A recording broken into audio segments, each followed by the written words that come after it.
Aku jambak dan aku seret pelakor yang awalnya menghina aku di depan seluruh tamu pesta. Namun aku buat ia syok dan buat suamiku dan ibu mertua terdiam malu. Saat aku tunjukkan bahwa aku adalah bos di perusahaan ini. Sebelum masuk ke ceritanya, absen dulu yuk dengan cara subscribe, like, dan komen di bawah. Oke, kita mulai. Langit sore itu berwarna kelabu. Sama kelabunya dengan suasana hati Alana. Ia berdiri di depan jendela besar yang menghadap ke taman belakang rumah mewah mereka. Taman itu dirawat dengan sangat baik oleh tukang kebun. Penuh dengan bunga-bunga mawar aneka warna yang seharusnya bisa menyejukkan mata.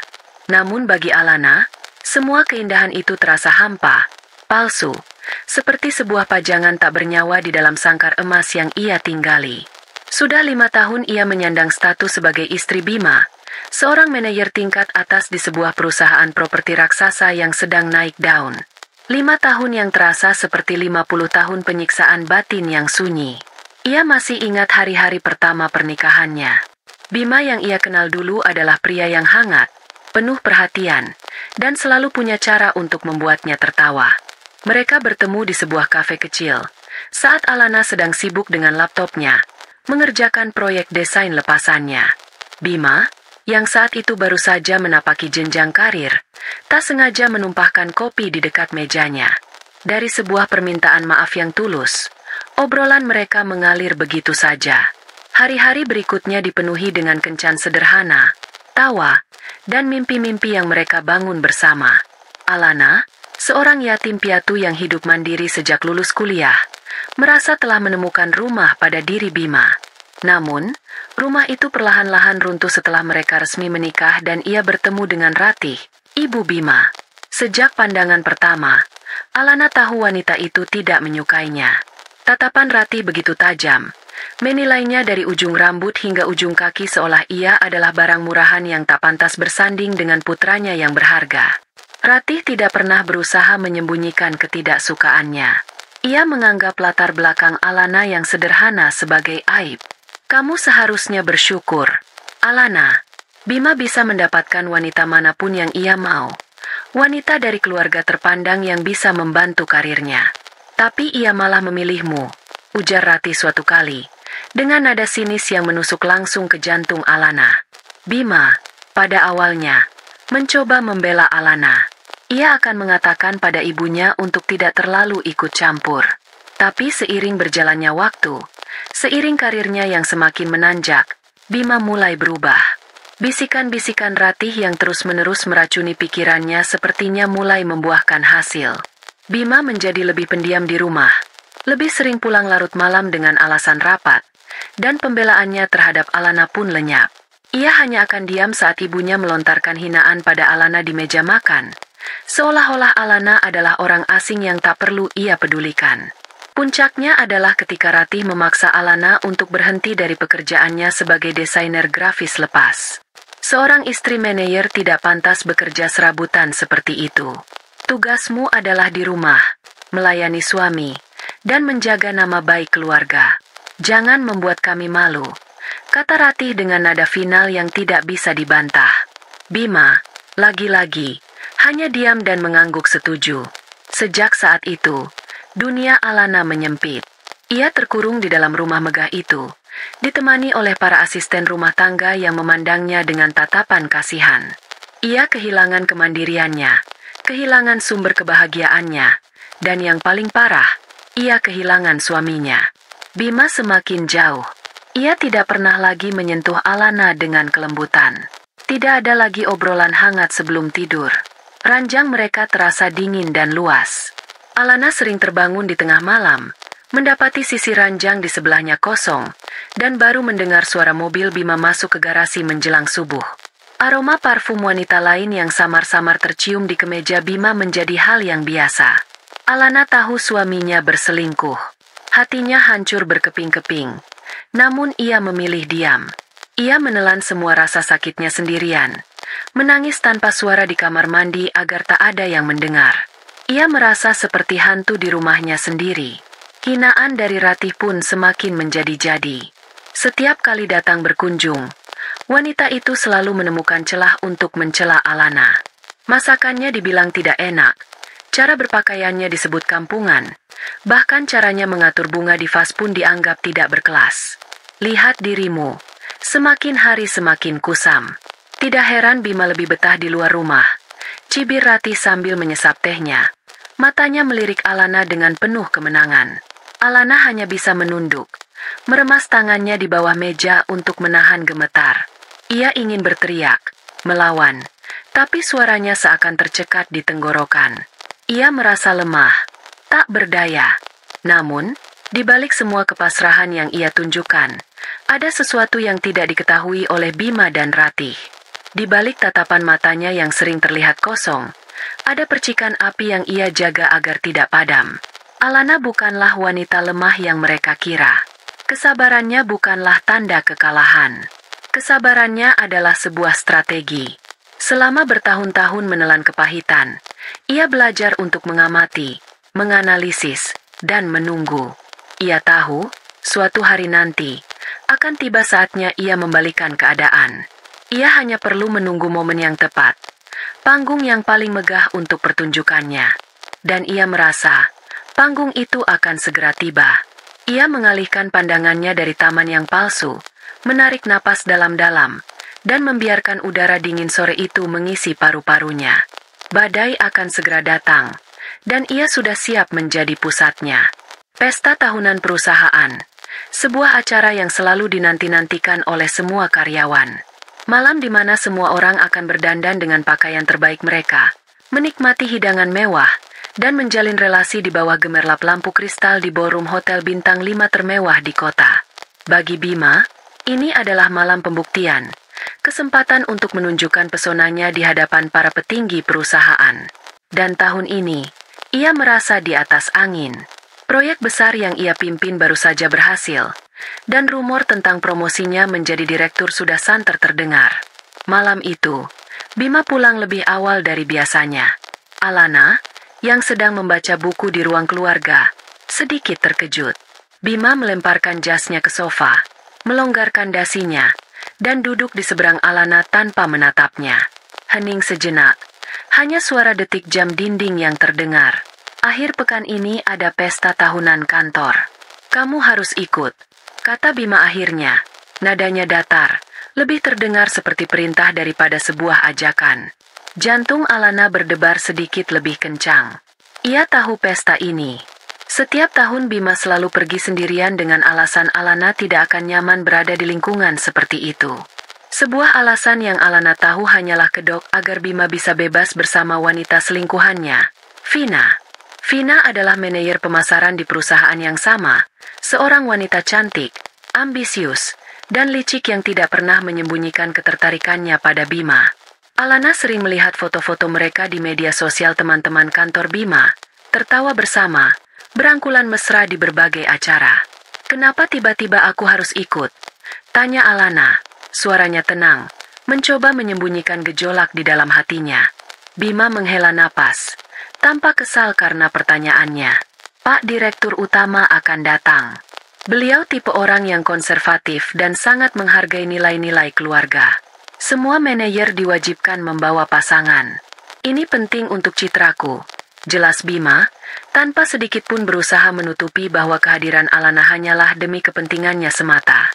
Tidak ada cinta, tidak ada keinginan untuk berbagi malam penting bersamanya. Alana hanyalah sebuah properti yang harus dipajang demi sebuah citra.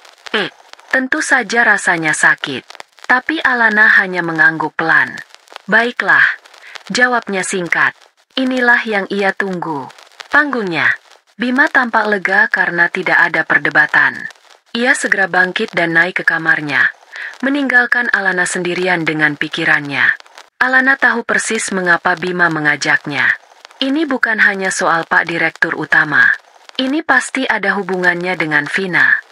Mungkin mereka bertengkar, atau mungkin Vina ingin memperjelas statusnya dan Bima menggunakan Alana sebagai tameng sementara. Apapun alasannya, Alana tidak peduli. Yang ia tahu, ia akan datang. Keesokan harinya, seperti yang sudah ia duga, Ratih datang ke rumah mereka tanpa pemberitahuan. Wanita itu masuk dengan angkuh. Matanya langsung menyapu penampilan Alana yang hanya mengenakan daster rumahan. "Aku dengar kamu akan ikut ke pesta kantor Bima," kata Ratih. Langsung ke intinya. Ia membawa sebuah kotak gaun besar di tangannya. "Aku tidak mau kamu membuat Bima malu. Jadi, aku sudah memilihkan gaun untukmu." Ratih membuka kotak itu dan mengeluarkan isinya. Sebuah gaun berwarna coklat kusam. Modelnya sangat ketinggalan zaman, dan bahannya terlihat kasar dan murah. Gaun itu adalah definisi dari kata sederhana, dalam artian yang paling buruk. Gaun yang dirancang agar pemakainya tidak terlihat, menjadi bayangan di tengah keramaian. "Cobalah," perintahnya. Alana menatap gaun itu, lalu menatap wajah mertuanya yang penuh kemenangan. Ia tahu persis apa tujuan Ratih. Ia ingin Alana terlihat menyedihkan di samping Bima dan Vina yang pasti akan mengenakan gaun desainer yang gemerlapan. Ia ingin menunjukkan pada semua orang betapa tidak pantasnya Alana menjadi istri Bima. Dengan hati yang lapang, Alana mengambil gaun itu dan masuk ke kamar pas. Saat ia keluar, Ratih tersenyum puas. Gaun itu pas di badan Alana. Tapi justru karena itu, gaun itu semakin menonjolkan betapa buruknya model dan warnanya. "Nah, ini baru pas. Sederhana dan tahu diri," komentar Ratih. Matanya berkilauan licik. Bima, yang baru saja turun dari tangga, hanya melirik sekilas. "Sudah bagus itu. Yang penting sopan," katanya. Jelas tidak peduli dan hanya ingin ibunya cepat pulang. Alana hanya tersenyum tipis. "Terima kasih, Ma. Mama perhatian sekali," ucapnya dengan suara lembut yang membuat Ratih semakin merasa superior. Setelah mertuanya pulang, Alana kembali ke kamarnya. Ia melepaskan gaun hinaan itu dan melemparkannya ke tempat tidur. Ia berjalan menuju lemari pakaiannya yang besar. Ia membuka sebuah pintu rahasia di bagian paling belakang lemari, yang tersembunyi di balik barisan pakaian sehari-harinya. Di dalamnya, tergantung hanya satu gaun. Gaun itu adalah kebalikannya dari gaun pilihan Ratih. Sebuah gaun malam berwarna merah darah, terbuat dari sutra paling halus yang berkilauan indah saat tertimpa cahaya. Potongannya klasik, elegan, namun sangat kuat memancarkan aura kekuasaan. Gaun itu dibuat khusus untuknya oleh seorang desainer ternama di Paris, dipesan setahun yang lalu. Di sampingnya, ada sepasang sepatu hak tinggi bertabur kristal dan satu set perhiasan berlian dan rubi yang sinarnya sanggup membutakan mata. Semua ini adalah miliknya, dibeli dengan uangnya sendiri, uang yang tidak pernah diketahui oleh Bima dan Ratih. Mereka mengira telah berhasil melumpuhkannya dengan memaksanya berhenti bekerja. Mereka tidak tahu, Alana tidak pernah benar-benar berhenti. Ia hanya memindahkan arnanya ke tingkat yang jauh lebih tinggi. Alana mengelus kain sutra gaun itu. Ia tergoda untuk memakainya dan menghancurkan rencana mereka saat itu juga. Tapi tidak, itu terlalu mudah. Ia akan memainkan permainan mereka. Ia akan datang ke pesta itu sebagai Alana yang mereka kenal. Istri yang kusam, menyedihkan, dan terbuang. Ia akan membiarkan mereka menikmati kemenangan sesaat. Ia akan membiarkan Vina menyeretnya, mempermalukannya di depan semua orang. Karena semakin tinggi mereka terbang, semakin keras mereka akan jatuh. Ia menutup kembali pintu rahasia itu. Ia akan mengenakan gaun coklat kusam itu. Ia akan membiarkan dirinya menjadi umpan. Karena malam itu, bukan dia yang akan menjadi mangsa, melainkan para pemangsa itu sendiri. Ia merasakan firasat yang kuat, bukan firasat buruk, melainkan firasat bahwa malam itu akan menjadi malam pembalasan yang paling manis. Perjalanan menuju hotel terasa lebih lama dari seharusnya. Di dalam mobil sedan mewah yang dikemudikan oleh sopir pribadi, keheningan terasa begitu pekat hingga menyesakan. Bima duduk di depan, di samping sopir, sibuk dengan ponselnya. Dari pantulan kaca spion, Alana bisa melihat jemari suaminya menari lincah di atas layar, dan sesekali sebuah senyum tipis terukir di bibirnya. Senyum yang sudah bertahun-tahun tidak pernah lagi ditujukan untuknya. Alana tahu persis siapa yang sedang Bima hubungi. Vina. Mereka mungkin sedang merencanakan detail pertunjukan malam ini. Pertunjukan di mana Alana akan menjadi objek penderita. Alana sendiri memilih duduk di kursi belakang, menyandarkan kepalanya pada kaca jendela yang dingin. Ia mengenakan gaun coklat kusam pilihan mertuanya, tanpa riasan berarti di wajahnya, dan rambutnya hanya ia sanggul sederhana. Penampilannya sengaja ia buat sebiasa mungkin, persis seperti yang mereka inginkan. Ia menatap gemerlap lampu kota yang berlarian di luar, namun pikirannya tidak berada di sana. Pikirannya setajam pisau bedah, memetakan setiap kemungkinan yang akan terjadi malam ini. Ia tidak merasa gugup atau takut. Anehnya, yang ia rasakan adalah ketenangan yang dingin, sebuah antisipasi yang mendebarkan, seperti seorang pemain catur ulung yang sudah melihat 5 langkah ke depan saat lawannya baru memikirkan langkah pertama. Mobil akhirnya berhenti di lobi sebuah hotel bintang 5 yang paling megah di kota. Para pelayan hotel dengan seragam necis segera membukakan pintu. Bima keluar lebih dulu, merapikan jas mahalnya dan berjalan masuk tanpa menoleh atau menunggu Alana. Seolah-olah ia datang sendirian. Alana menarik napas panjang sebelum melangkah keluar dari mobil, merasakan tatapan penuh tanya dari pelayan hotel yang melihat penampilannya yang kontras dengan kemewahan di sekelilingnya. Ia mengabaikan semua itu dan berjalan dengan langkah yang tenang dan mantap, memasuki lobi yang lantainya terbuat dari marmer mengilap. Suara musik orkestra yang lembut dan denting gelas sampahnya menyambutnya begitu ia mendekati pintu ballroom. Ruangan itu begitu luas dan indah. Lampu-lampu kristal raksasa menggantung di langit-langit yang tinggi, menebarkan cahaya keemasan ke seluruh penjuru ruangan. Ratusan tamu undangan, para pria dengan setelan jas mahal dan para wanita dengan gaun malam yang berkilauan, membaur sambil berbincang dan tertawa.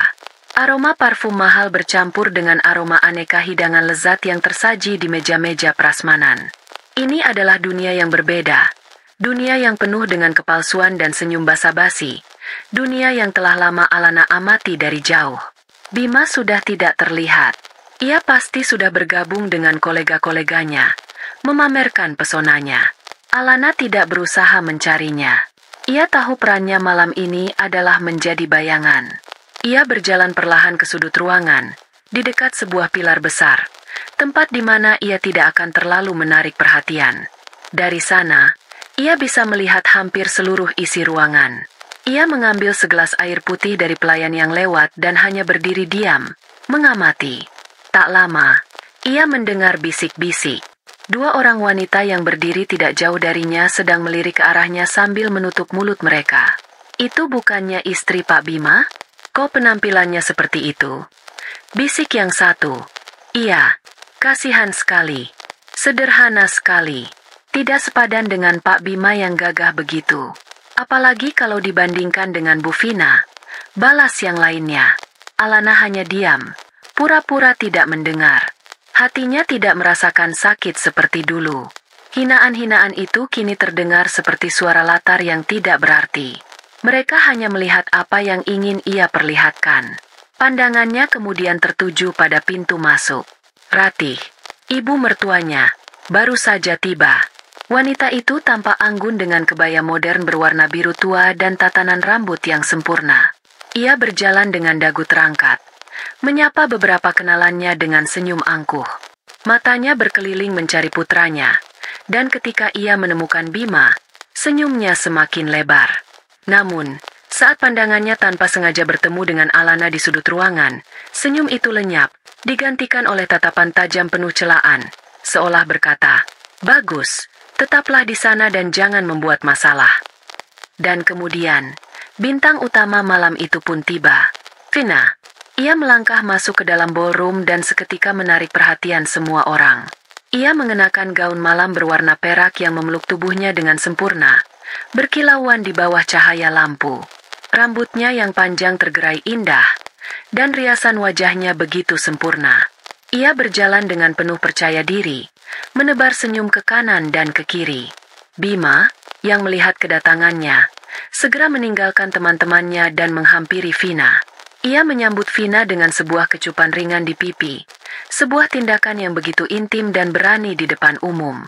Alana menyaksikan pemandangan itu dari kejauhan. Ratih pun ikut bergabung dengan mereka.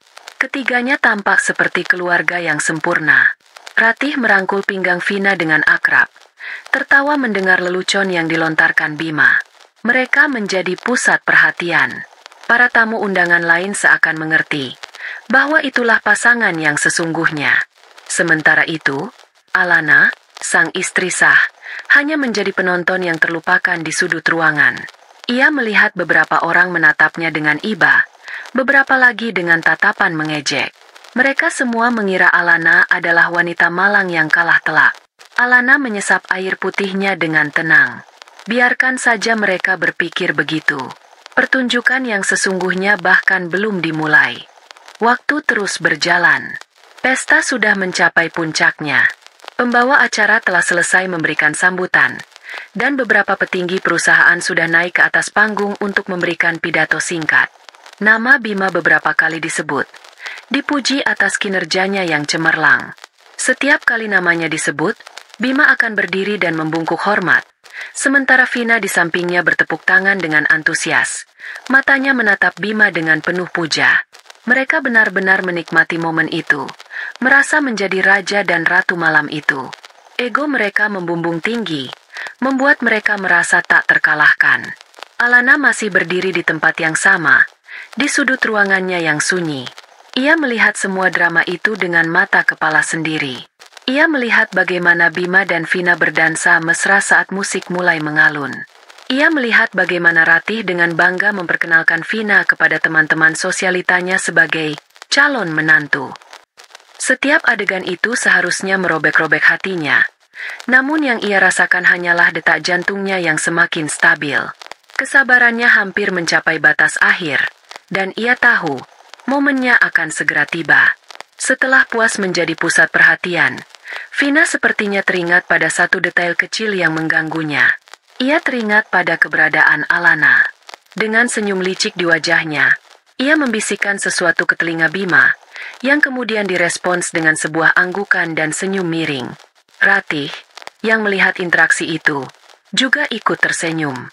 Mereka bertiga kemudian mulai berjalan, melintasi lautan manusia, lurus menuju ke sudut tempat Alana berdiri. Orang-orang yang menyadari pergerakan mereka mulai berbisik-bisik. Suasana yang tadinya riuh rendah kini perlahan menjadi lebih senyap. Semua mata mulai tertuju pada trio yang berjalan penuh percaya diri itu dan target mereka. Seorang wanita dengan gaun coklat kusam yang berdiri sendirian. Alana melihat mereka datang. Ia tidak bergerak, tidak menunjukkan ekspresi apapun. Ia hanya menunggu. Alana, ya ampun, kamu masih di sini ternyata? Aku kira kamu sudah pulang. Sapa Vina dengan nada manis yang dibuat-buat. Suaranya cukup keras untuk didengar oleh orang-orang di sekitar mereka. Ia memegang segelas anggur merah di tangannya yang lentik. Kasihan sekali sendirian di pojokan. Apa kamu tidak bosan? Alana hanya menatapnya tanpa menjawab. Kebisuan Alana rupanya membuat Vina semakin berani. Ia melirik gaun yang dikenakan Alana dari atas ke bawah dengan tatapan merendahkan. Gaunmu sederhana sekali ya. Lanjutnya. Kemudian, seolah-olah tersandung kakinya sendiri, ia sengaja menumpahkan seluruh isi gelas anggurnya tepat ke bagian dada gaun Alana. Yupes! Ya ampun, maafkan aku. Aku benar-benar tidak sengaja. Serunya dengan ekspresi kaget yang sangat palsu. Cairan merah pekat itu langsung meresap ke kain murahan gaun Alana, menciptakan noda besar yang mengerikan. Beberapa tamu undangan terkesiap. Bima dan Ratih hanya berdiri diam di belakang Vina. Wajah mereka menunjukkan kepuasan yang tidak ditutup-tutupi. Mereka menikmati setiap detik dari penghinaan ini. Sudah, tidak apa-apa, Vina. Gaun seperti ini kan murah. Nanti juga Alana bisa beli lagi yang baru di pasar. Timpal Ratih. Suaranya terdengar jelas di tengah keheningan yang mulai tercipta. Tawa kecil terdengar dari beberapa orang. Alana menunduk, menatap noda di gaunnya. Ia lalu mengangkat wajahnya, menatap lurus ke mata Vina. Tidak ada air mata, tidak ada kemarahan.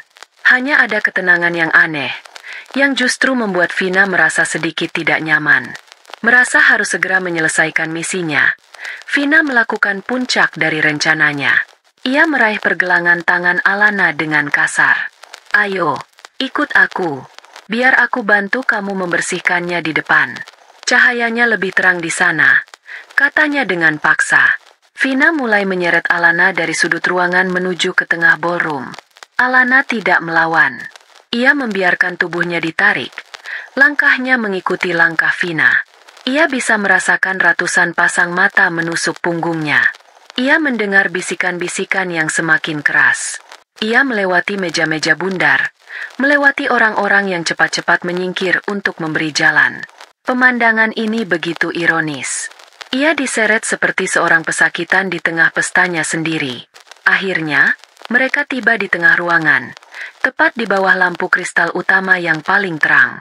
Vina melepaskan cengkeramannya dengan kasar.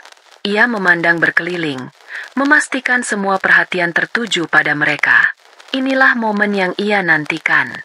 Dengan suara yang lantang dan penuh kemenangan, ia berteriak, "Semuanya, mohon perhatiannya sebentar." Musik berhenti. Semua percakapan terhenti. Seluruh mata di ballroom itu kini tertuju pada dua wanita di tengah ruangan. Yang satu tampak glamor dan berjaya. Yang satu lagi tampak kusam dan ternoda. "Aku hanya ingin mengumumkan sesuatu yang penting," lanjut Vina. Napasnya sedikit terengah karena adrenalin. Ia menunjuk ke arah Bima yang kini berdiri di sampingnya dengan angkuh. Pria hebat ini, Bima, akan segera memulai lembaran baru dalam hidupnya. Ia sudah muak dengan masa lalunya yang suram.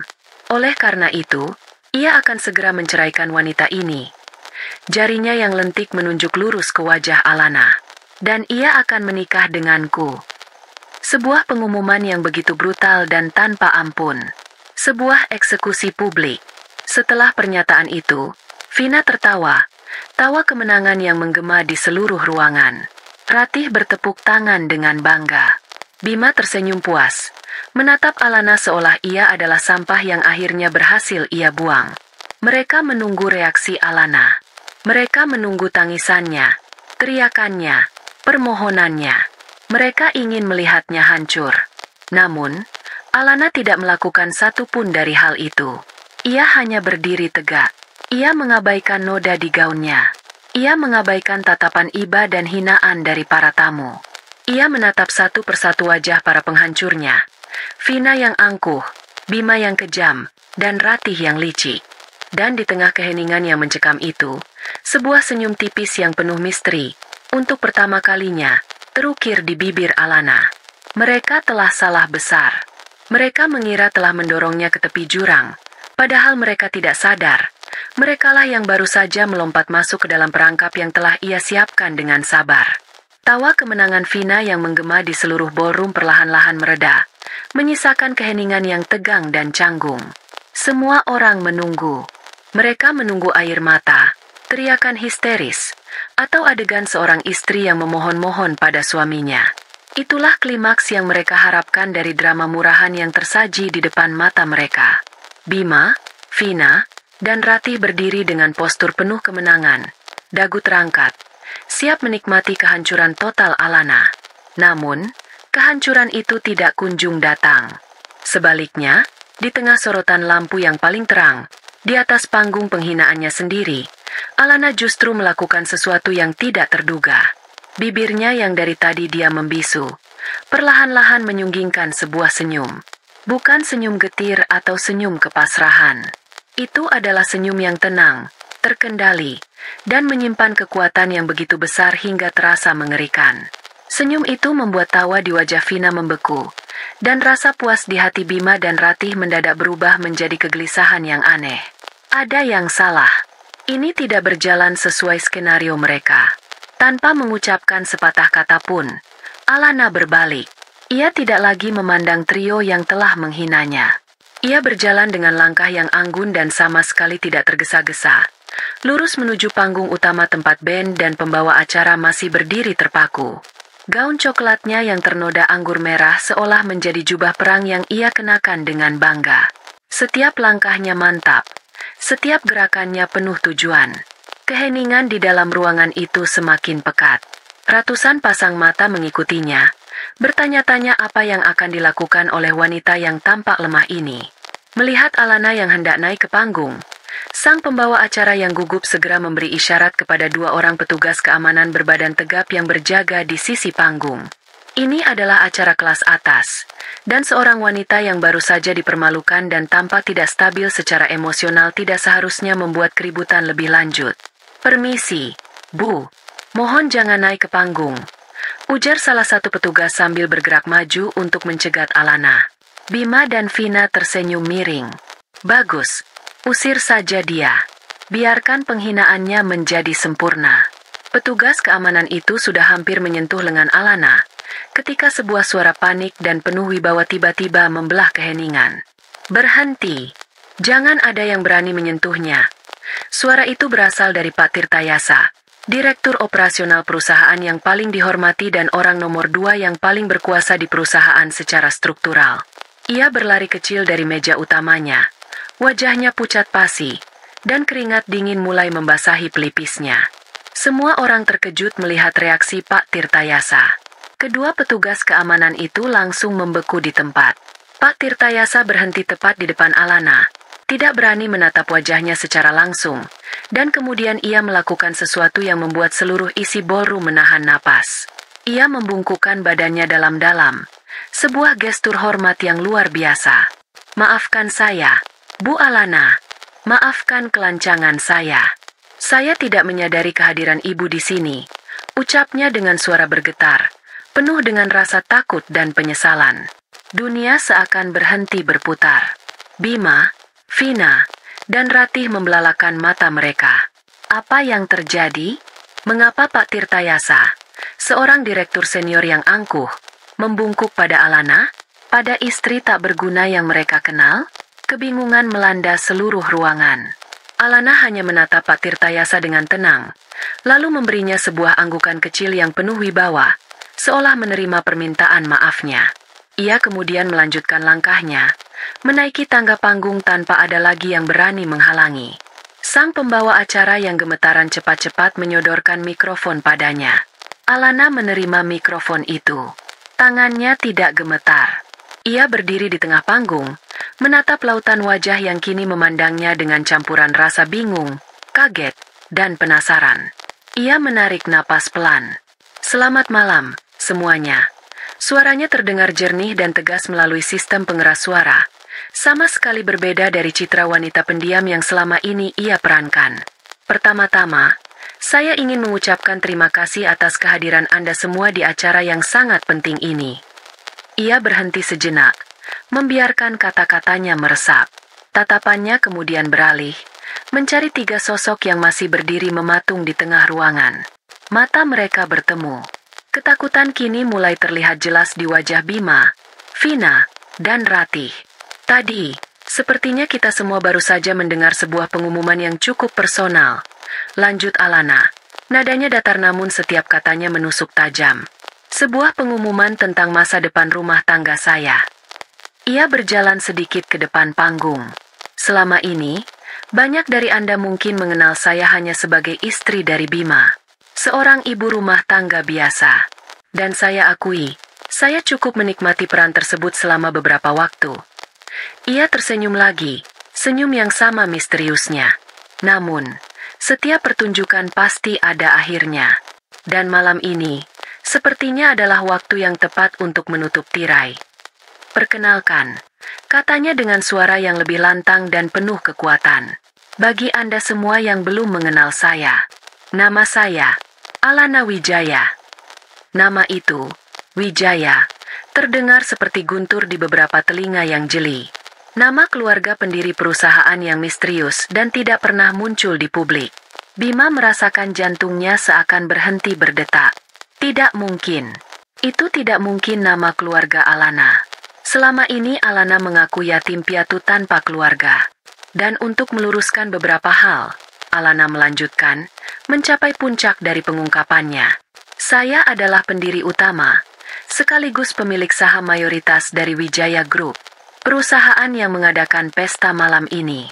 Dengan kata lain, selamat datang di pesta saya, di perusahaan saya, di gedung yang juga milik saya." Bom itu akhirnya meledak. Sebuah keheningan total yang berlangsung selama beberapa detik, sebelum akhirnya pecah menjadi gelombang bisikan-bisikan penuh keterkejutan.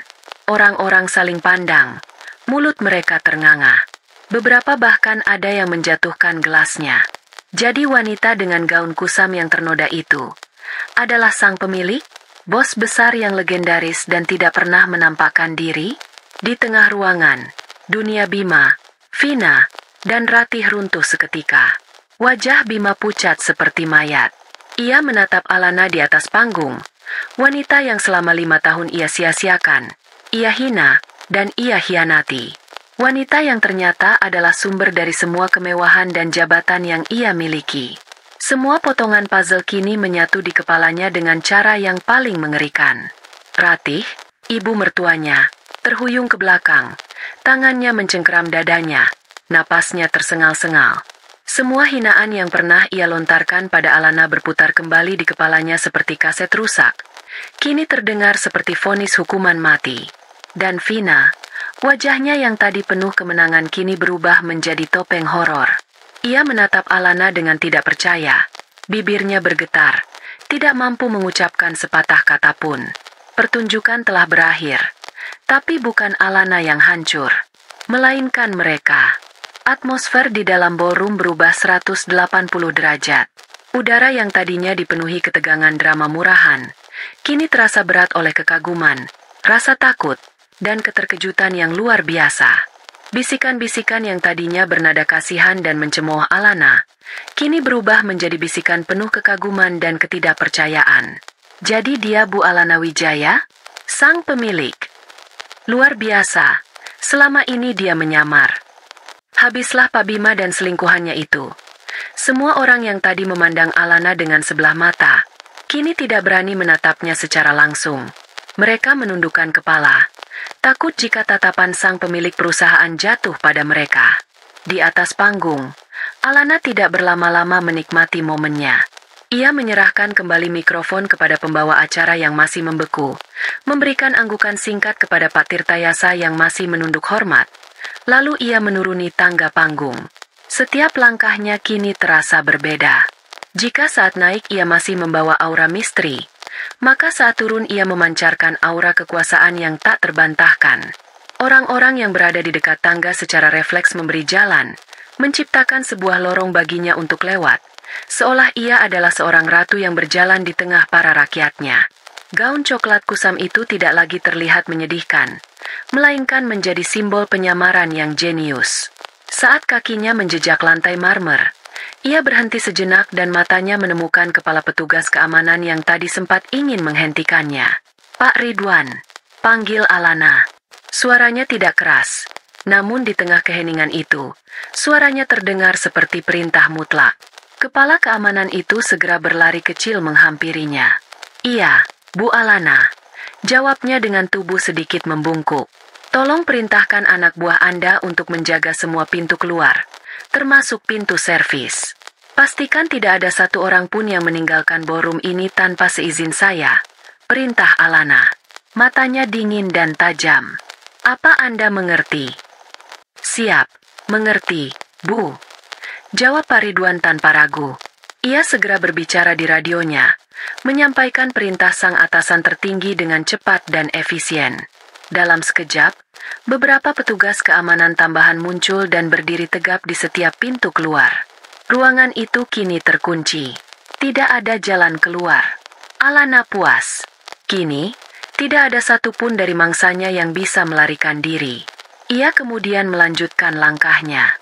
Tujuannya hanya satu, 3 patung manusia yang masih membeku di tengah ruangan. Bima, Vina, dan Ratih. Langkah sepatunya yang sederhana kini terdengar seperti dentuman genderang perang. Setiap ketukannya di lantai marmer menambah berat tekanan di dada ketiga orang itu. Vina adalah yang pertama kali tersadar dari kelumpuhannya, digantikan oleh penyangkalan yang panik. Saat Alana semakin dekat, ia menggelengkan kepalanya dengan kuat. Tidak, ini tidak mungkin, kamu pasti bohong. Desisnya, suaranya bergetar hebat. Kamu hanya istri Bima yang tidak punya apa-apa. Kamu pasti menyuap Pak Tirtayasa untuk melakukan sandiwara ini.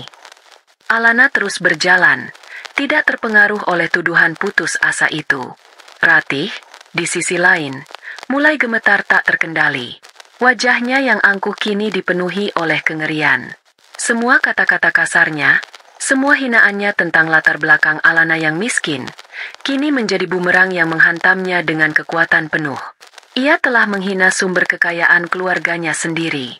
Ia telah meludahi sumur tempatnya minum. Sementara itu, pikiran Bima bekerja dengan kecepatan kilat, mencoba menyatukan kepingan-kepingan yang mustahil. Alana Wijaya. Ia pernah mendengar nama itu dalam rapat dewan direksi, disebut dengan penuh hormat sebagai investor utama yang misterius, sang ghost owner. Ia tidak pernah menyangka hantu itu tidur di ranjang yang sama dengannya setiap malam. Ia teringat bagaimana Alana tidak pernah meminta uang darinya. Ia teringat bagaimana Alana selalu tampak tenang secara finansial meskipun ia sudah tidak bekerja. Ia teringat bagaimana beberapa kali Alana memberinya masukan bisnis yang ternyata sangat brilian, yang ia anggap hanya sebagai keberuntungan seorang ibu rumah tangga. Ia telah hidup dalam kebohongan. Lebih buruk lagi, ia telah menjadi parasit bagi wanita yang paling ia rendahkan.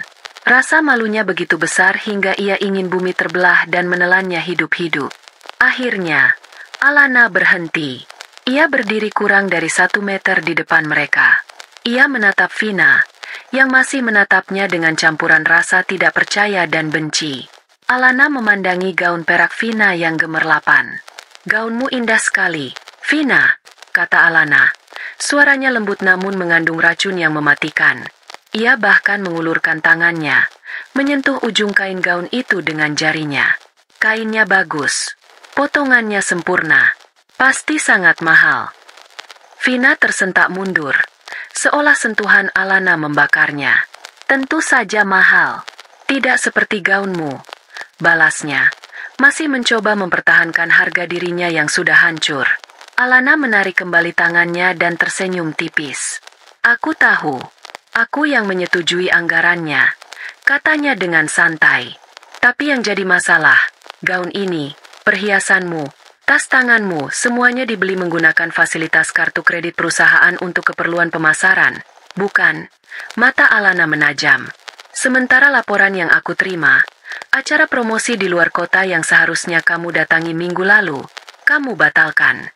Tapi klaim biayanya tetap kamu ajukan. Kira-kira uangnya lari kemana ya?" Pertanyaan itu adalah sebuah tamparan yang tidak terlihat, namun dampaknya lebih keras dari tamparan fisik. Wajah Vina berubah seputih kertas. Ia telah melakukannya.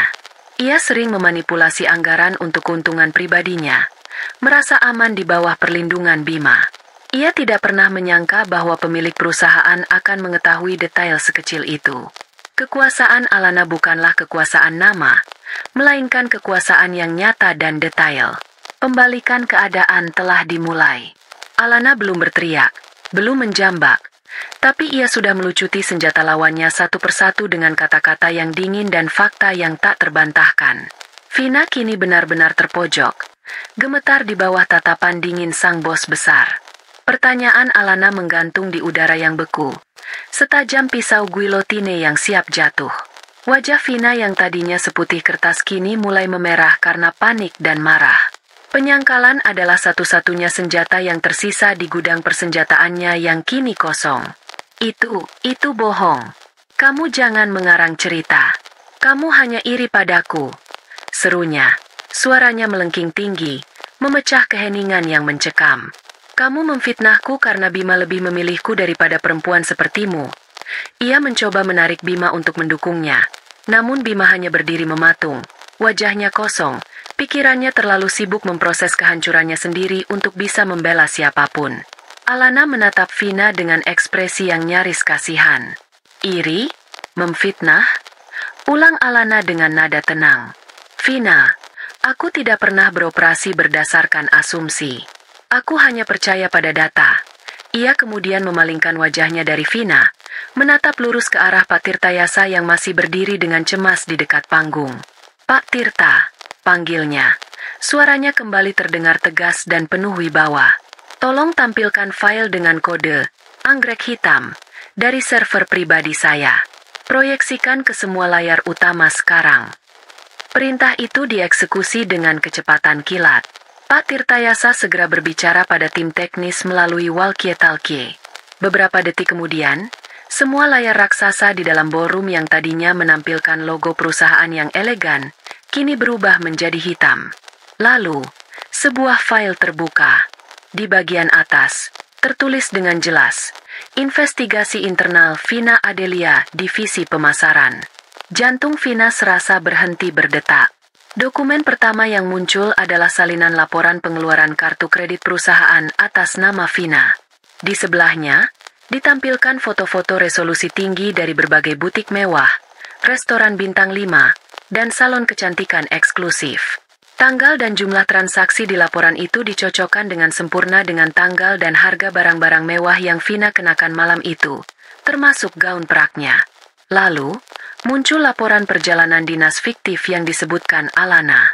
Tertera dengan jelas tiket pesawat dan reservasi hotel yang dibatalkan, namun klaim biayanya tetap dicairkan penuh. Angka-angka itu tidak berbohong. Ratusan juta uang perusahaan telah ia selewengkan untuk gaya hidupnya. Bisikan-bisikan di dalam ruangan berubah menjadi gumaman penuh amarah dan cemooh. Ini semua bisa dijelaskan. Gagap Vina, keringat dingin membanjiri dahi dan punggungnya. Tapi Alana tidak memberinya kesempatan. Layar kembali berubah. Kali ini, menampilkan serangkaian email internal dan tangkapan layar percakapan dari aplikasi pesan instan kantor. Di sana, terpampang bukti nyata bagaimana Vina dengan sengaja menyabotase rekan kerjanya.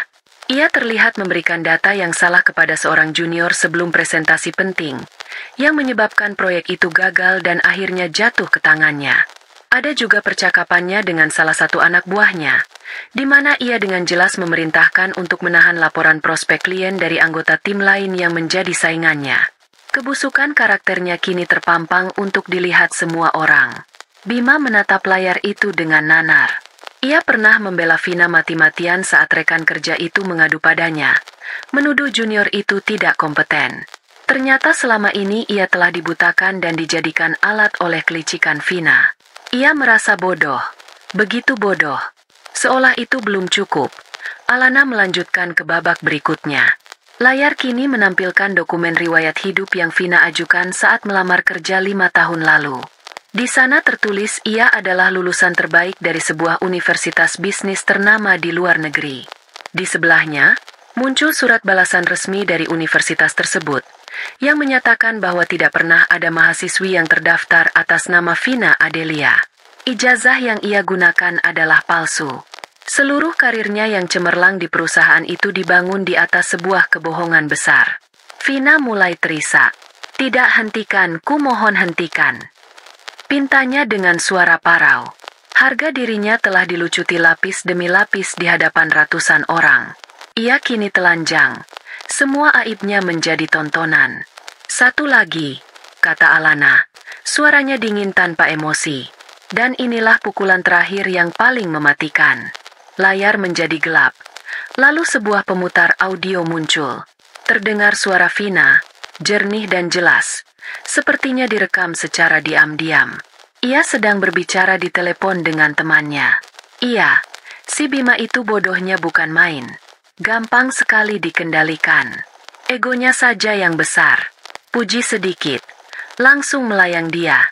Ibunya juga sama saja. Wanita tua gila hormat. Aku hanya perlu bersikap manis sedikit. Langsung dianggap seperti anak Dewi. Sementara istrinya itu, perempuan desa yang pasrah. Dia pikir aku tidak tahu kalau dia yang punya banyak properti atas namanya? Bima yang cerita. Makanya aku harus cepat-cepat dapat status. Kalau perlu aku hamil anaknya. Setelah itu semua aset atas nama istrinya pasti bisa aku kuras pelan-pelan. Rekaman itu berhenti. Keheningan yang tercipta setelahnya lebih mengerikan dari suara apapun. Hinaan terhadap Bima, Ratih, dan Alana, serta niat busuknya yang paling dalam, kini telah terungkap. Bima menatap Vina dengan tatapan penuh kebencian dan rasa jijik. Ia telah dipermainkan, dianggap bodoh, dan hanya dijadikan batu loncatan. Ratih terhuyung, hampir pingsan jika tidak ditahan oleh kursi di dekatnya. Wanita yang ia puji-puji setinggi langit ternyata menganggapnya wanita tua gila hormat. Vina menjerit. Ia sudah tidak tahan lagi. "Matikan!" Matikan semua itu. Ia berteriak seperti orang gila, mencoba berlari ke arah panggung untuk menghentikan semuanya. Namun, dua orang petugas keamanan yang sudah bersiaga di dekatnya segera menangkap lengannya. Alana membiarkan gambar pemutar audio itu terpampang di layar selama beberapa saat, memastikan pesannya sampai. Kemudian, dengan satu isyarat tangannya, layar kembali menjadi hitam. Ia menatap Vina yang meronta-ronta di pegangan petugas keamanan. "Di perusahaan saya," kata Alana. Suaranya tenang namun bergema dengan otoritas mutlak. Tidak ada satu senti pun ruang untuk seorang penipu, pencuri, manipulator, dan orang yang tidak memiliki integritas. Ia lalu menoleh pada Pak Ridwan, sang kepala keamanan. "Pak Ridwan, perintahnya, bawa wanita ini keluar dari gedung saya sekarang juga. Seret dia jika perlu. Pastikan dia tidak membawa apapun dari ruangannya selain tas tangannya malam ini. Tim legal saya akan menghubunginya besok pagi untuk proses hukum lebih lanjut." "Baik, Bu," jawab Pak Ridwan. Ia memberi isyarat pada anak buahnya. Tanpa ampun, kedua petugas keamanan itu mulai menyeret Vina yang terus menjerit dan menangis. "Bima, tolong aku. Bima, lepaskan aku. Alana, aku minta maaf. Lepaskan." Teriaknya histeris. Namun tidak ada yang menolongnya. Bima hanya menatapnya dengan dingin. Ratusan tamu undangan hanya memandangnya dengan tatapan jijik. Ia diseret melewati lantai marmer yang berkilauan. Gaun peraknya yang mahal kini tampak seperti kostum badut yang menyedihkan. Pintu ballroom yang besar dan megah itu terbuka. Tubuh Vina dilemparkan keluar. Dan kemudian pintu itu tertutup kembali dengan suara debuman yang keras dan final. Aibnya telah dibongkar. Karirnya hancur. Dan hidupnya runtuh dalam satu malam. Setelah pintu ballroom tertutup dan jeritan Vina lenyap ditelannya, keheningan yang berat kembali menyelimuti ruangan. Semua orang masih terpaku, mencoba mencerna tontonan eksekusi publik yang baru saja mereka saksikan. Pertunjukan itu begitu brutal, efisien, dan tanpa ampun. Sosok Alana di mata mereka kini bukan lagi hanya sekadar pemilik perusahaan, tapi seorang ahli strategi yang dingin dan sangat berbahaya jika dikhianati. Alana tidak membuang waktu. Setelah memastikan Vina benar-benar lenyap dari pandangannya, ia perlahan-lahan memutar tubuhnya. Tatapannya yang tajam kini beralih, mengunci dua sosok yang tersisa di tengah lingkaran kehancuran. Bima dan Ratih. Jika tadi mereka adalah penonton yang menikmati penghinaan Alana, kini merekalah yang menjadi pusat perhatian, menunggu giliran untuk diadili. Melihat tatapan Alana tertuju padanya, naluri bertahan hidup Bima langsung mengambil alih. Rasa malu dan amarahnya pada Vina menguap, digantikan oleh ketakutan yang luar biasa akan kehilangan segalanya. Dalam satu gerakan yang menyedihkan, ia menjatuhkan dirinya berlutut di hadapan Alana. Lantai marmer yang dingin terasa menusuk lututnya, tapi ia tidak peduli. Ia merangkak beberapa senti, mencoba meraih ujung gaun Alana yang kotor. "Alana, sayang, maafkan aku," isaknya. Air mata buaya mulai membasahi pipinya. Aku benar-benar tidak tahu kalau dia seperti itu. Aku buta. Alana, dia telah menipuku. Dia memanipulasi pikiranku selama ini. Tapi percayalah, hatiku selalu untukmu. Aku minta maaf. Aku mohon, jangan lakukan ini padaku.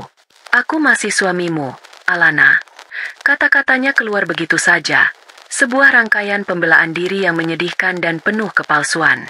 Ratih, yang melihat putranya berlutut seperti pengemis, juga tersadar dari keterpakuannya. Ia tidak ikut berlutut. Harga dirinya yang setinggi langit masih tersisa sedikit, namun wajahnya sudah dipenuhi permohonan. "Alana, dengarkan Mama," katanya. Suaranya bergetar. Ia bahkan menggunakan panggilan Mama yang tidak pernah ia ucapkan dengan tulus. Ini semua salah perempuan jahat itu.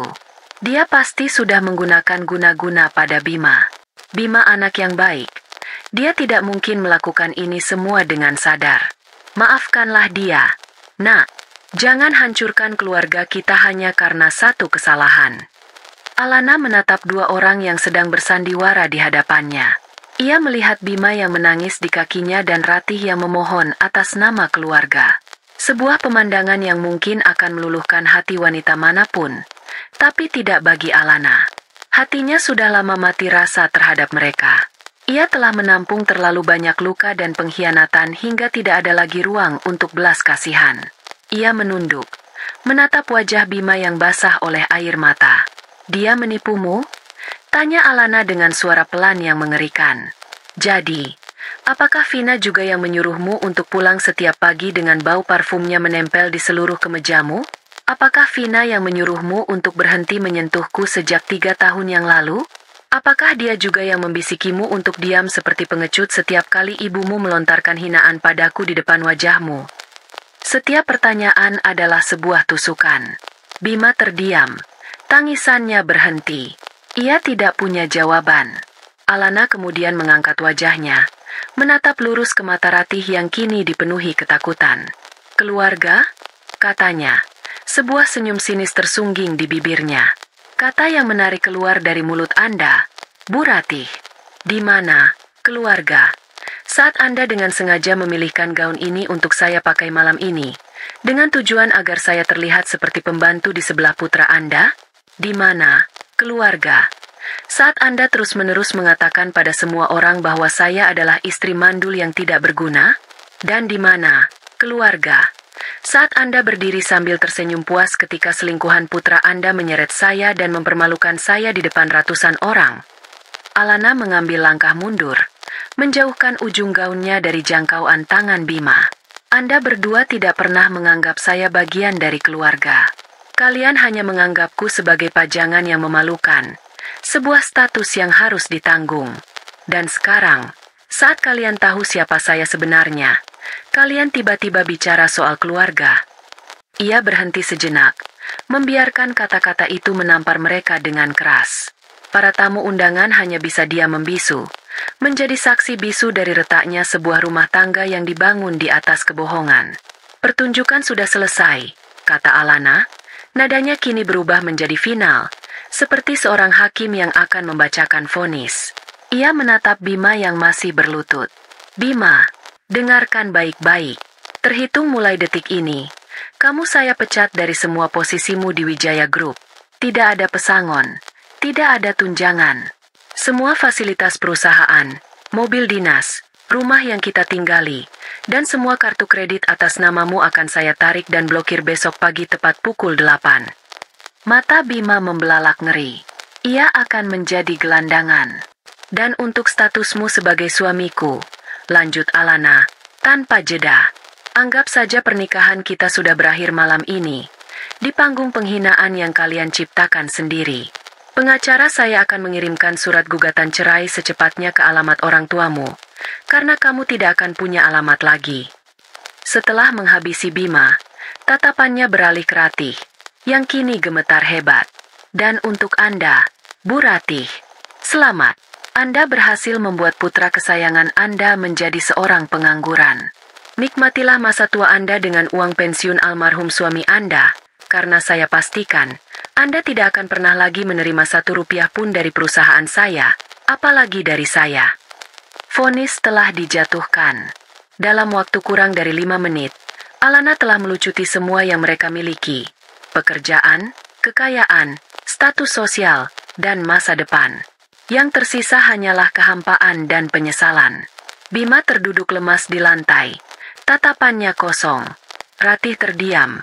Wajahnya pucat pasi. Mereka hancur, benar-benar hancur, bukan oleh teriakan atau amukan, melainkan oleh kata-kata dingin dan kebenaran yang tak terbantahkan. Vonis itu telah dijatuhkan, menggantung di udara seperti awan badai yang pekat. Bima masih terduduk di lantai marmer yang dingin.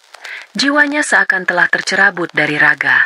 Ia menatap Alana, bukan lagi dengan permohonan, melainkan dengan tatapan kosong seorang narapidana yang baru saja mendengar hukuman seumur hidup. Di sampingnya, Ratih berdiri kaku. Wajahnya yang biasa angkuh kini tampak tua dan rapuh. Topeng sosialitanya telah retak dan hancur berkeping-keping. Mereka telah kehilangan segalanya dalam sekejap mata. Alana menatap mereka berdua, Dua orang yang telah menjadi sumber penderitaannya selama 5 tahun terakhir. Tidak ada lagi amarah di hatinya. Yang tersisa hanyalah kekosongan dan kelegaan. Bebannya akan segera terangkat. Ia menarik napas panjang, mengakhiri keheningan yang menyiksa itu. Aku sudah selesai berbicara dengan kalian berdua, katanya. Suaranya tenang namun final. Ia kemudian mengalihkan pandangannya, menyapu seluruh ruangan seolah ia adalah pemilik rumah yang sedang membersihkan kotoran. Matanya kembali tertuju pada Bima dan Ratih. Sekarang, ucapnya dengan penekanan yang tajam. Keluar dari pestaku. Dua kata terakhir itu, pestaku, diucapkan dengan kepemilikan mutlak. Itu adalah penegasan terakhir bahwa mereka tidak lebih dari tamu tak diundang di dunianya. Bima, dari lantai, menggelengkan kepalanya pelan. Sebuah penolakan terakhir yang lemah. Alana, tolong beri aku satu kesempatan lagi, jangan. Suaranya parau, nyaris tak terdengar. Ratih, yang harga dirinya terusik, mencoba mengumpulkan sisa-sisa kekuatannya. Alana, kamu tidak bisa melakukan ini. Ini keterlaluan. Kami. Cukup, potong Alana. Suaranya kini sedikit meninggi, mengandung nada perintah yang tak bisa dibantah. Ia sudah lelah bersandiwara, lelah mendengar permohonan palsu mereka. Ia mengangkat tangannya sedikit, sebuah sinyal yang langsung ditangkap oleh Pak Ridwan yang sejak tadi berdiri dalam posisi siaga. Kepala keamanan itu mengangguk paham. Pak Ridwan, panggil Alana dengan jelas. Tolong antarkan Tuan Bima dan Nyonya Ratih ke pintu keluar. Pastikan mereka meninggalkan gedung ini dengan aman dan cepat. Penggunaan gelar Tuan dan Nyonya terasa seperti sebuah hinaan, menciptakan jarak formal yang menegaskan bahwa semua hubungan pribadi di antara mereka telah putus selamanya. Dua orang petugas keamanan yang berbadan tegap, yang sebelumnya menyeret Vina, kini bergerak maju dengan langkah pasti. Mereka mendekati Bima dan Ratih. Bima, yang terlalu hancur untuk melawan, membiarkan seorang petugas membantunya berdiri. Ia berjalan seperti robot, matanya kosong, langkahnya diseret, seolah-olah ia adalah mayat hidup. Ia tidak lagi melihat Alana. Ia tidak lagi melihat siapapun. Dunianya telah berakhir. Namun, Ratih tidak menyerah begitu saja. Saat seorang petugas dengan sopan mencoba menyentuh lengannya, ia menepis tangan itu dengan kasar. "Jangan sentuh saya," bentaknya. Suaranya bergetar karena amarah dan rasa malu. "Kalian tidak tahu siapa saya? Saya ini ibu dari..." Ia berhenti, menyadari bahwa statusnya sebagai ibu dari manajer Bima kini tidak ada artinya sama sekali. Petugas keamanan itu tidak terintimidasi. Ia tetap tenang dan profesional, seperti yang telah diperintahkan. "Mohon maaf, Nyonya, kami hanya menjalankan perintah," katanya dengan tegas.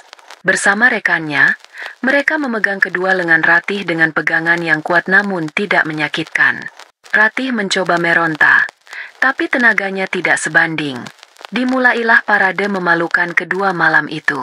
Bima yang berjalan lunglai dan Ratih yang setengah diseret, diantar keluar melewati kerumunan tamu undangan. Ratusan pasang mata mengawasi setiap langkah mereka. Tidak ada lagi tatapan kasihan. Yang ada hanyalah tatapan dingin, cemuh, dan beberapa bahkan terlihat puas. Mereka melewati meja-meja mewah, melewati panggung tempat mereka tadinya merasa berjaya. Perjalanan dari tengah ballroom menuju pintu keluar terasa seperti perjalanan puluhan kilometer yang harus mereka tempuh dalam keadaan telanjang. Di dekat pintu, Ratih menoleh ke belakang untuk terakhir kalinya, menatap Alana dengan mata menyala penuh kebencian. Alana hanya balas menatapnya dengan dingin, tanpa ekspresi. Tidak ada kemenangan di wajah Alana, yang ada hanyalah kelegaan.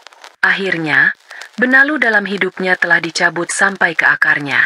Pintu ballroom yang megah itu kembali terbuka, menelan tubuh Bima dan Ratih, lalu tertutup dengan suara debuman keras. Selesai. Keheningan kembali menyelimuti ruangan, namun kali ini terasa berbeda. Lebih ringan, seolah udara kotor telah dibersihkan. Semua mata kini kembali tertuju pada Alana, yang berdiri sendirian di tengah ruangan. Gaunnya masih ternoda, namun auranya begitu kuat dan tak tersentuh. Ia telah mengalahkan semua musuhnya. Kini, apa selanjutnya? Alana tidak membiarkan kecanggungan itu bertahan lama. Ia tahu, momen ini sangat krusial. Ia harus segera beralih peran. Dari seorang istri yang membalas dendam menjadi seorang pemimpin yang memegang kendali. Ia berjalan dengan tenang menuju panggung, mengambil mikrofon dari pembawa acara yang masih tampak syok. Hadirin sekalian, sapanya. Suaranya kini hangat dan profesional, seolah semua drama yang baru saja terjadi tidak pernah ada. Saya, atas nama pribadi dan atas nama Wijaya Group, ingin memohon maaf yang sebesar-besarnya atas gangguan yang kurang menyenangkan yang baru saja terjadi. Ia menundukkan kepalanya sedikit, sebuah gestur kerendahan hati yang mengejutkan semua orang. Apa yang Anda saksikan malam ini adalah masalah internal yang seharusnya tidak pantas menjadi tontonan publik. Namun, terkadang, untuk membersihkan sebuah penyakit, kita harus melakukan operasi di tempat terbuka. Lanjutnya, kata-katanya penuh kiasan namun pesannya sangat jelas. Saya jamin, mulai malam ini, tidak akan ada lagi ruang untuk intrik, penyalahgunaan wewenang, dan perilaku tidak profesional di dalam perusahaan yang kita banggakan ini. Integritas adalah, dan akan selalu menjadi, pilar utama dari Wijaya Group. Ia tersenyum. Senyum yang tulus dan penuh percaya diri. Drama pribadi ini sudah berakhir. Mari kita tidak merusak malam perayaan ini lebih jauh lagi. Malam ini adalah tentang kerja keras Anda semua, tentang pencapaian luar biasa yang telah kita raih bersama tahun ini. Ia mengangkat gelas air putihnya yang ada di meja podium. Untuk Wijaya Group, dan untuk masa depan yang lebih cerah bagi kita semua. Setelah hening sesaat, satu orang mulai bertepuk tangan. Itu adalah Pak Tirtayasa. Tepuk tangannya diikuti oleh para direktur lain, lalu para manajer, dan akhirnya, seluruh isi ballroom bergemuruh oleh tepuk tangan yang membahana. Mereka tidak hanya bertepuk tangan untuk kesopanan. Mereka bertepuk tangan karena rasa hormat yang tulus. Dalam satu malam, Alana telah menunjukkan bahwa ia bukan hanya pemilik yang kaya, tapi juga seorang pemimpin yang tegas, adil, dan berwibawa. Ia berdiri di sana, di bawah cahaya lampu, dibanjiri oleh tepuk tangan mereka, dan untuk pertama kalinya dalam 5 tahun, ia merasa utuh. Pesta akhirnya usai menjelang tengah malam. Alana tidak pulang ke rumah megah yang penuh dengan kenangan buruk itu. Ia bermalam di Presidential Suite di hotel yang sama, sebuah fasilitas yang memang selalu disiapkan untuknya setiap kali ia berada di kota. Pagi harinya, fajar baru menyingsing di ufuk timur, menebarkan semburat jingga di langit kota Jakarta. Namun, Alana sudah lama terjaga. Ia berdiri di depan jendela kamarnya yang setinggi dinding, menatap hamparan gedung-gedung pencakar langit yang mulai terbangun dari tidurnya. Di tangannya, ia memegang secangkir kopi hitam tanpa gula. Ia tidak lagi mengenakan gaun coklat kusam itu. Gaun itu telah ia buang ke tempat sampah tadi malam, bersama dengan semua sisa-sisa masa lalunya. Pagi ini, ia mengenakan sebuah setelan kerja berwarna biru navy yang dijahit dengan sempurna, dipadukan dengan kemeja sutra putih dan sepatu hak yang sederhana namun elegan. Rambutnya ia tata rapi ke belakang. Penampilannya memancarkan aura profesionalisme dan kekuasaan yang tak terbantahkan. Setelah menghabiskan kopinya, ia turun ke lobi di mana mobil dan sopir pribadinya yang asli telah menunggu. Perjalanannya pagi itu bukan menuju rumah yang terkutuk, melainkan menuju tujuannya yang sebenarnya. Menara Wijaya, kantor pusat dari kerajaan bisnis yang telah ia bangun dari nol. Saat ia melangkah masuk ke dalam lobi gedung kantornya, semua mata tertuju padanya. Para karyawan yang berlalu lalang seketika berhenti, menatapnya dengan campuran rasa kagum dan segan, sebelum akhirnya menunduk hormat saat ia lewat. Berita tentang kejadian di pesta tadi malam telah menyebar lebih cepat dari api, menjadi legenda instan di kalangan karyawan. Sang pemilik hantu telah menampakkan wujudnya, dan ia ternyata adalah seorang ratu yang baru saja merebut kembali tahtanya. Ia masuk ke dalam lift pribadi yang langsung membawanya ke lantai teratas. Lantai di mana kantor sang CEO berada. Sebuah ruangan yang sangat luas, dengan desain interior minimalis modern, didominasi oleh kaca, baja, dan kayu gelap. Ruangan itu selalu siap untuknya, namun selama ini sengaja ia biarkan kosong. Hari ini, Untuk pertama kalinya, ruangan itu akan ditempati oleh pemiliknya. Asisten pribadinya, seorang wanita cerdas dan efisien bernama Reni, menyambutnya di depan pintu. "Selamat pagi, Bu Alana. Jadwal Anda untuk hari ini sudah siap," katanya dengan hormat. "Terima kasih, Reni. Tolong siapkan ruang rapat Dewan Direksi dalam 1 jam. Dan hubungi tim kuasa hukum saya. Minta mereka untuk datang juga," perintah Alana sambil berjalan menuju mejanya yang besar dan kosong. Hari itu berjalan dengan sangat cepat dan produktif. Alana memimpin rapat Dewan Direksi pertamanya secara terbuka. Ia memaparkan visinya untuk perusahaan ke depan dengan begitu jelas dan brilian, menghapus semua keraguan yang mungkin masih tersisa di benak para direktur. Ia menandatangani tumpukan dokumen, menyetujui proyek-proyek baru, dan membatalkan beberapa kebijakan lama yang menurutnya tidak efisien. Ia bekerja seperti mesin, seolah-olah melepaskan semua energi dan kecerdasan yang telah ia pendam selama 5 tahun terakhir. Di sela-sela kesibukannya, tim kuasa hukumnya datang. "Bagaimana perkembangannya?" tanya Alana tanpa basa-basi. "Surat gugatan cerai beserta tuntutan pembagian harta Gonogini sudah kami layangkan ke alamat rumah orang tua Tuan Bima pagi tadi, Bu. Kami pastikan beliau tidak akan mendapatkan apa-apa, sesuai dengan perjanjian pranikah yang sudah ditandatangani," lapor sang pengacara utama. "Untuk kasus Nona Vina Adelia, laporan polisi atas tuduhan penggelapan dana dan pemalsuan dokumen sudah kami buat. Bukti-bukti yang Ibu berikan lebih dari cukup. Kemungkinan besar ia akan menghadapi hukuman penjara yang serius." Alana hanya mengangguk puas. "Bagus. Pastikan semua berjalan sesuai prosedur." Sore harinya, saat ia sedang meninjau laporan keuangan, sebuah panggilan masuk ke ponsel pribadinya dari nomor yang tidak dikenal. Ia punya firasat siapa itu. Ia mengangkatnya. "Halo. Alana, ini aku, Bima." Terdengar suara yang parau dan putus asa di seberang sana. Aku sudah menerima suratnya. Alana, aku mohon, aku tidak punya apa-apa lagi. Semua kartuku diblokir. Aku bahkan tidak bisa pulang. Tolong, beri aku kesempatan. Aku akan melakukan apa saja." Alana bersandar di kursinya, menatap gedung-gedung di seberang jendelanya. Tidak ada rasa iba, tidak ada rasa marah. Yang ada hanyalah perasaan hampa. Pria ini sudah menjadi orang asing baginya. "Bima," katanya dengan suara yang tenang dan dingin, "itu bukan lagi urusanku." Tanpa menunggu jawaban, ia menutup telepon itu. Ia kemudian mengirim pesan singkat pada Reni untuk memblokir nomor itu dan semua nomor lain yang tidak terdaftar. Bab itu dalam hidupnya sudah benar-benar selesai. Tidak ada lagi epilog. Menjelang senja, setelah semua pekerjaan selesai, Alana kembali berdiri di depan jendela kantornya. Lampu-lampu kota mulai menyala satu persatu, menciptakan lautan cahaya yang indah di bawah sana. Ia tidak lagi memikirkan tentang Bima, Vina, atau Ratih. Pembalasan dendamnya sudah tuntas, dan itu tidak memberinya kebahagiaan, hanya sebuah kelegaan. Kini, pikirannya dipenuhi oleh hal-hal lain. Tentang ekspansi bisnis ke pasar Asia Tenggara, tentang yayasan sosial yang ingin ia dirikan, tentang kehidupan baru yang terbentang luas di hadapannya. Ia meletakkan telapak tangannya di kaca jendela yang dingin. Selama 5 tahun, ia hidup dalam bayang-bayang, menjadi istri yang terbuang. Ia datang ke pesta tadi malam sebagai korban yang siap dihancurkan. Namun hari ini, ia berdiri di puncak dunianya, bukan sebagai istri siapa-siapa, bukan sebagai korban, melainkan sebagai Alana Wijaya.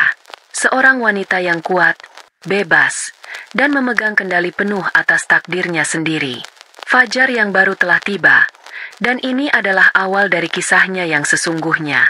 Beberapa bulan telah berlalu sejak malam pesta yang mengubah segalanya.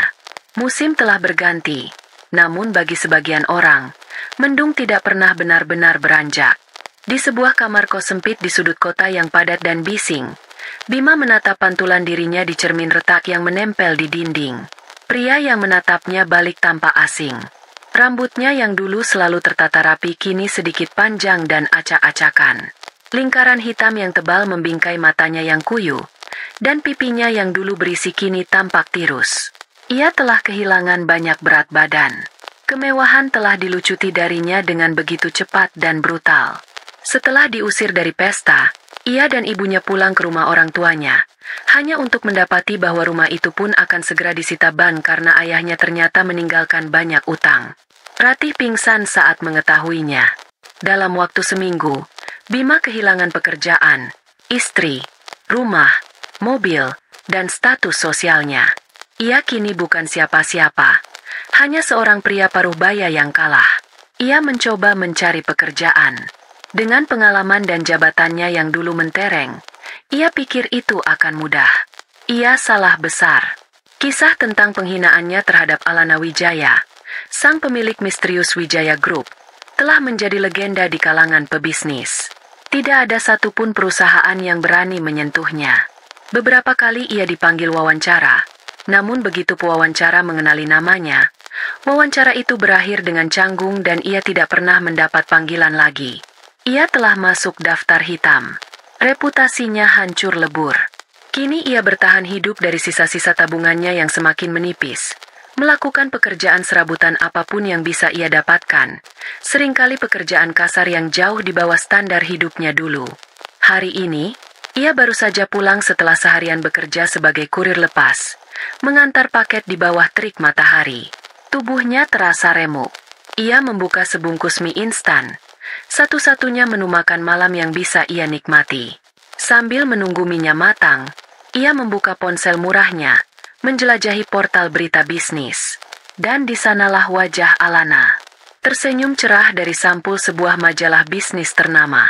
Judulnya tertulis besar-besar, Alana Wijaya, sang ratu baru di jagat properti, merevolusi bisnis dengan sentuhan filantropi. Di artikel itu, diceritakan bagaimana Wijaya Group, di bawah kepemimpinan terbukanya, berhasil mengakuisisi 2 perusahaan properti besar di Singapura dan Malaysia. Ada juga foto-foto Alana saat meresmikan Yayasan Fajar Baru, sebuah lembaga nirlaba yang ia dirikan untuk membantu para ibu tunggal dan korban kekerasan dalam rumah tangga untuk memulai usaha mereka sendiri. Bima menatap foto itu dengan perasaan campur aduk. Ada rasa benci, iri, namun yang paling dominan adalah penyesalan yang begitu dalam hingga terasa seperti sesak di dadanya. Wanita di foto itu begitu bersinar, begitu kuat dan dihormati. Ia tidak bisa percaya bahwa wanita itu adalah Alana yang sama. Alana yang dulu ia anggap sebagai istri yang membosankan dan tidak berguna. Ia telah membuang berlian paling berharga, hanya untuk memungut sebuah batu kerikil yang ternyata beracun. Soal Vina, ia dengar dari berita bahwa wanita itu dijatuhi hukuman 5 tahun penjara. Bima bahkan tidak merasakan apa-apa lagi terhadapnya. Pintu kamarnya diketuk dengan kasar. Ratih masuk tanpa menunggu jawaban. Penampilan wanita itu juga merupakan bayangan pucat dari dirinya yang dulu. Tanpa perhiasan, tanpa riasan tebal, dan dengan pakaian sederhana, ia tampak seperti wanita tua biasa yang kelelahan. Ia tinggal bersama kerabat jauhnya, dan sesekali datang mengunjungi Bima hanya untuk meluapkan kekesalannya. "Sudah kamu lihat beritanya?" desis Ratih. Matanya menyala.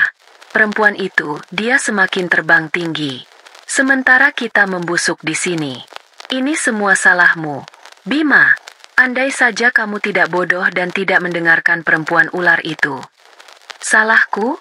balas Bima. Amarahnya yang terpendam akhirnya meledak. "Siapa yang sejak awal meracuni pikiranku bahwa Alana tidak pantas untukku? Siapa yang terus-menerus menghinanya di depan wajahku dan aku hanya diam karena tidak mau durhaka pada ibu? Kita berdua yang menghancurkan hidup kita sendiri." Pertengkaran itu berlangsung seperti biasa, penuh dengan saling menyalahkan. Tidak ada yang mau mengaku kalah, karena mengakui kesalahan berarti harus menanggung beban penyesalan yang terlalu berat. Mereka adalah debu yang tersisa dari sebuah ledakan, melayang-layang tanpa tujuan di udara yang kotor, sementara sang bintang yang mereka coba redupkan kini justru bersinar semakin terang. Di saat yang bersamaan, di belahan kota yang lain, Alana berdiri di atas panggung kecil di sebuah aula yang dipenuhi oleh puluhan wanita. Ini adalah acara kelulusan pertama dari program pelatihan wirausaha yang diadakan oleh Yayasan Fajar Baru. Alana, dalam balutan blus batik sutra modern dan celana panjang, tampak begitu anggun dan berwibawa. Ia menatap wajah-wajah penuh harapan di hadapannya. Para wanita yang memiliki kisah hidup yang berliku, sama sepertinya. Kekuatan sejati seorang wanita. Alana memulai pidatonya. Suaranya hangat dan menginspirasi. Bukanlah saat ia tidak pernah jatuh. Kekuatan sejati itu muncul saat ia mampu untuk bangkit kembali setiap kali ia dijatuhkan. Saat ia mampu mengubah lukanya menjadi pelajaran, dan mengubah keputusasaan menjadi batu loncatan. Ia tidak berbicara sebagai seorang CEO miliuner. Ia berbicara sebagai sesama wanita, sebagai seorang penyintas. Ia menceritakan sedikit kisahnya, tanpa menyebut nama, tentang bagaimana ia pernah kehilangan identitas dirinya, bagaimana ia pernah merasa tidak berharga. Jangan pernah biarkan orang lain mendefinisikan siapa diri Anda.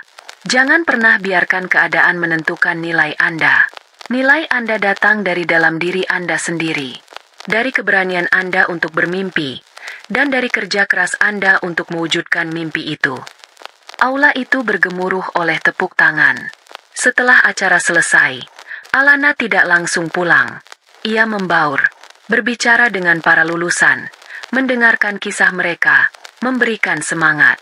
Ia tidak lagi dikelilingi oleh orang-orang palsu yang hanya ingin menjilatnya, melainkan oleh ketulusan dan rasa terima kasih yang nyata. Di tengah kerumunan itu, seorang pria menghampirinya. Ia adalah Ardi, seorang arsitek muda ternama yang menjadi salah satu donatur dan mentor di yayasan itu. Pidato yang luar biasa, Bu Alana, kata Ardi dengan tulus.